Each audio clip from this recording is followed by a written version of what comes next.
guys, this is SJ Trends and I feel glad to welcome you all to our YouTube channel. If you are new to this channel, please do subscribe and hit the bell icon to get more videos and notification of us. So without further delay, let's get into today's video. Today's video is going to be a continuous video on the topic interrogative. We have already seen the WH type in interrogative, that is the type 1 in previous lectures. So if you haven't watched it, watch it off. I'll give the links in description box. Okay guys, this video is about the verbal type and it is the second type of interrogative. First of all, we have to know what is yes/no type, that is verbal type, and its usage. So let's get started. Usually yes/no type begins with auxiliaries, okay, like do, does or did, have, has and all that, you know, right? So it answers to the questions. These questions are answered with the yes, whether yes or no. So it is termed as yes/no type simply. Next, what is the usage of these yes/no type?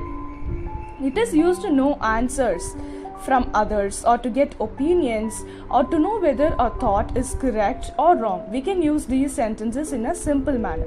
Okay guys, I see many of you guys are confusing with yes/no type with the imperative type. Please make sure that yes/no type is nothing but the type of interrogative sentences, that is question form, which begins with auxiliary, whereas imperative sentences are nothing but statement sentences which orders, requests or commands something to you. It also begins with action word. Okay, hope you're clear. So I have given you the model for this type, okay, to get you more understand and involved in this topic. That is drill for you. He asked me, do you understand all the rules? After reading this, you will immediately understand that this is an yes/no type because it answers like this question is answered with whether yes or no. If you understand, you will be probably saying yes, or the other case is no. So usually I used to say this, right? So do, it begins with auxiliary, fine, it satisfies the first condition, and it is also answered with yes, no, so it satisfies the second condition, and probably it is ended with the question mark. So your all condition gets satisfied and you can come to the conclusion that this comes under the type 2 of interrogative and apply the rules accordingly. Alright guys, your answers will be like this. He asked me, do you understand, is converted as if. So to understand more this better, we have to know the steps to handle or the rules, right? So come on, let's see that and come to this sentence again. Fine, I have given you the steps to handle in this manner. So for this type, okay, check for the type of interrogative. Yeah, this is very important so that once you have done concluded with that, you can apply the types accordingly, right? So if it is interrogative, you have to type if it is interrogative, right, you have found that this comes under the first type and WH. So you want to write the rules accordingly of W type. So WH type, I have given already the explanation for it. So if you didn't watch it off guys. So once you're done with finding the type of interrogative, next go on to the rules, set of rules of it. So I know that the given sentence is verbal type.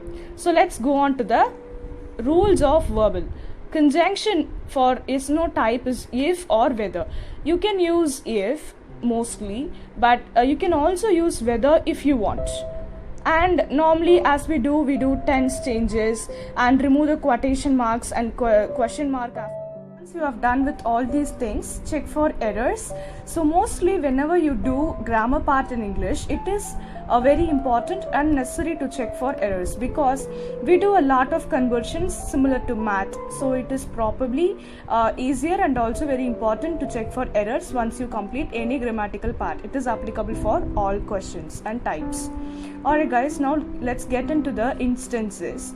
Your first instance is the passenger asked, could someone help me with the luggage? So as I told you before, it starts with an auxiliary modal verb, right? This is one of the modal verb and it is a question form. Okay, now we have understood that this is yes/no type, so apply the rules of it. The passenger asked, I want to add the conjunction if or whether. So I have added if. The passenger asked if someone could help him or her with the luggage. Okay, we are saying these words to another person, so this conversion is done. So reminding is done with as it is the rules. Okay, the second one is the lady asked the corpse, is there a shopping center nearby? This sentence is also started with an auxiliary verb is, and it is a question form. So we understood that this is an yes or no type. And your proper answer for that question is the lady wanted to know. You can ask you can also ask right asked, or even you can also use wanted to know. It's according to your given sentence. In my sentence, this is applicable. The lady wanted to know if there was a shopping center nearby. The present tense is changed into past tense. Look at the tense conversion here. Okay. So the third one is the journalist asked, have you published any stories yet? Your answer, the journalist asked or wanted to know. The journalist asked, you can also add asked here, or you can also use wanted to know. Wanted to, both are applicable here. Wanted to know if I had published any stories. Have is converted into had. That is present perfect is changed into past perfect. Take a note of it. And your last sentence for today is she asked, can I go tomorrow? This starts with an auxiliary verb and it is a question form. So we are writing the answer like this. She asked if she could go the next or the following day. Okay, tomorrow is converted as next or following day.